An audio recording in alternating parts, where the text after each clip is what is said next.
Bienvenue tous. Welcome to Live from Paris here on France 24. I'm Mark Owen. These are the headlines. Benjamin Netanyahu has been charged with bribery, fraud and breach of trust. Israel's Attorney General has brought the case after a 3-year investigation. He's the first Israeli Prime Minister to face criminal charges while still in office. His political rival Benny Gantz has called it a very sad day for Israel. Strikes in Colombia, widespread anger against the right-wing government of Ivan Duque has spilled over into the streets. Protests about persistent economic inequality, as well as violence against social activists. We'll be speaking with the editor of our Spanish channel, Alvaro Sierra, in Bogota in a moment.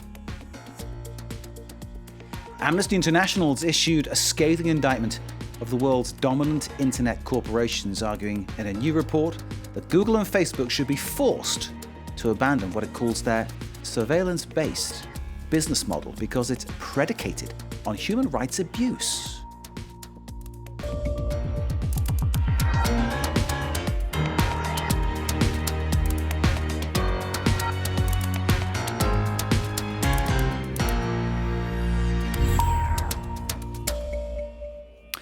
Thank you very much for being with us. Israel's Prime Minister has been indicted on charges of corruption.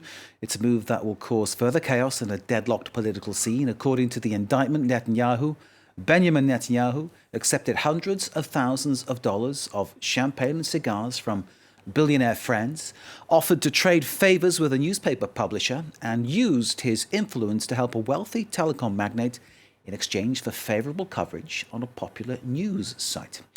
Benjamin Netanyahu is the first Israeli Prime Minister to be charged with a criminal offence while still in office. He denies the charges.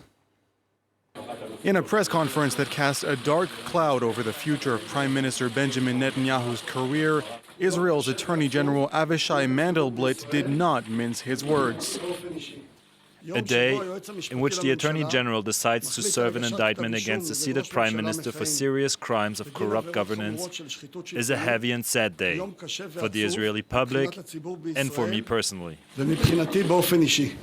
Less than an hour earlier, the Justice Ministry announced the country's Prime Minister had been formally charged with bribery, fraud, and breach of trust, the first time a sitting Israeli Prime Minister is charged with a crime. The most serious charges are connected to so-called Case 4000. Netanyahu is accused of passing regulations that enabled his friend, a telecom magnate, of receiving over $250 million in benefits. In return, the company's news website published favorable articles about Netanyahu and his family. In another press conference, the embattled leader, who is also caught up in an unprecedented political crisis, called the indictment a witch hunt. Tonight, we are witnessing an attempted coup against the Prime Minister, using false accusations and a systematically tainted and biased investigation. Netanyahu is under no legal obligation to resign. It is now up to him to decide whether he will waive his immunity as a member of the Knesset.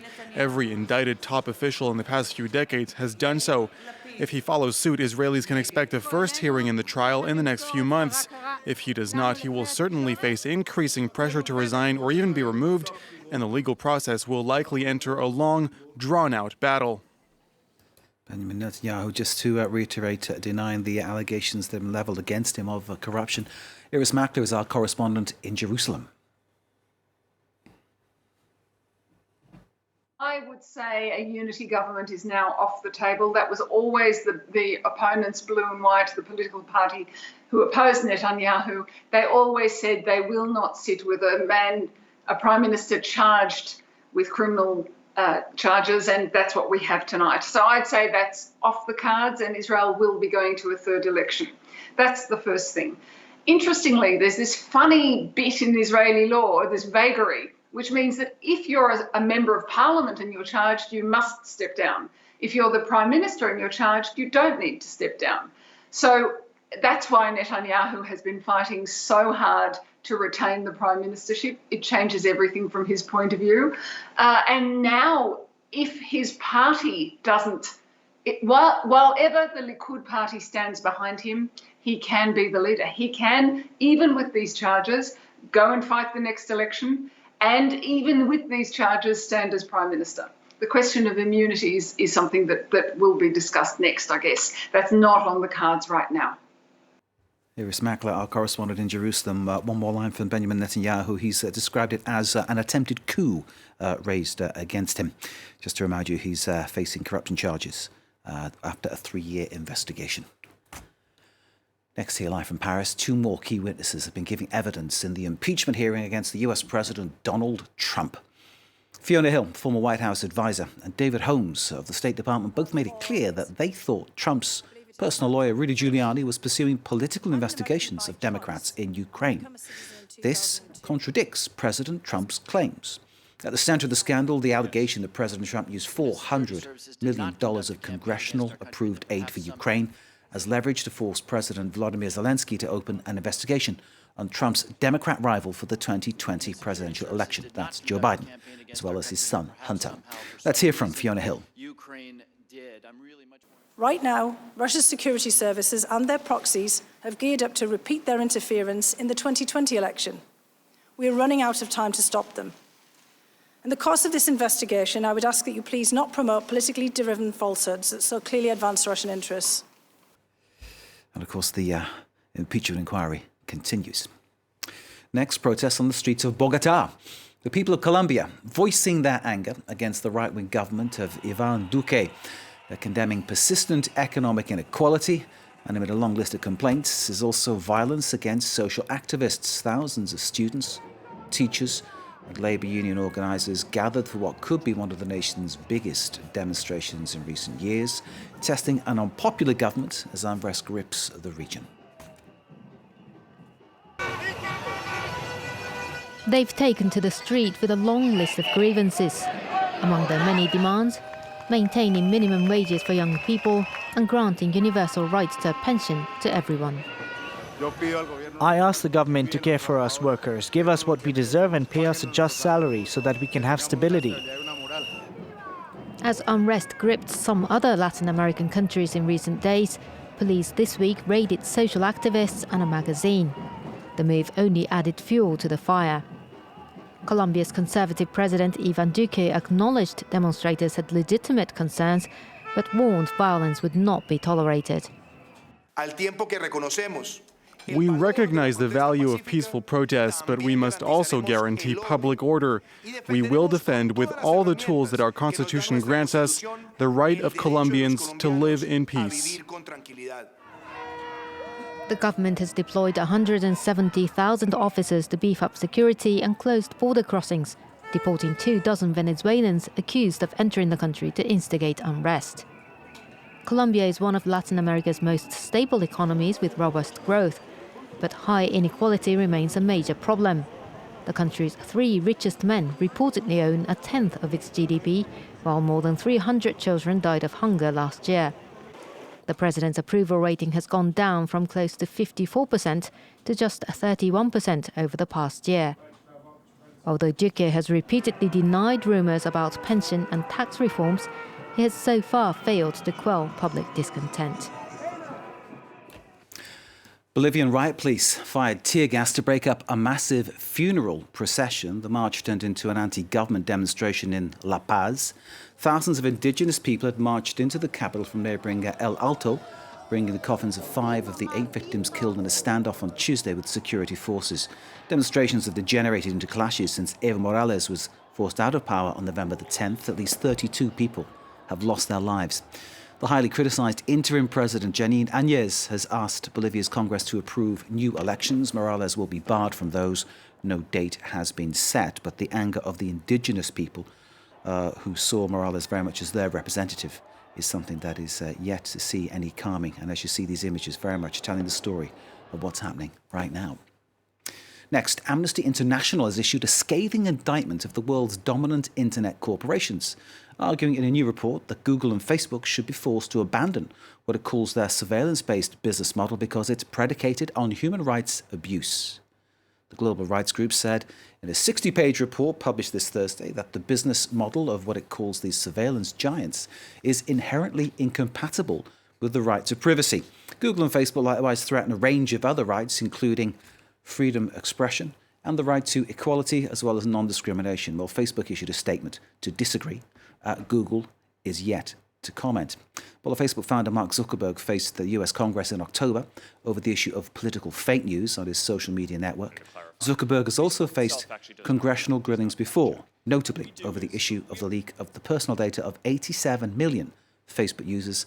This at the height of the Cambridge Analytica scandal. Well, let's get more on this story and bring in from Amnesty Joe Westby, who is the tech researcher and advisor. Joe, thank you very much for being with us.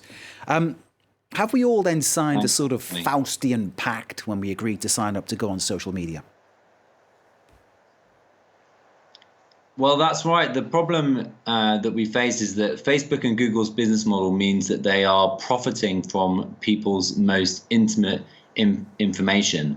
And then, what this means is that the dominance of these platforms results in us being trapped in this corporate surveillance machine, whereby we have no choice but to consent to a system predicated on surveillance. And that's why we're calling for the governments to overhaul the business model of Facebook and Google that is based on surveillance and move to an internet which is rights respecting. It's very spooky when you're talking about, say, with your mate getting a particular brand of rugby boots, and then suddenly those actual boots with their studs all gleaming new turn up on your Facebook page.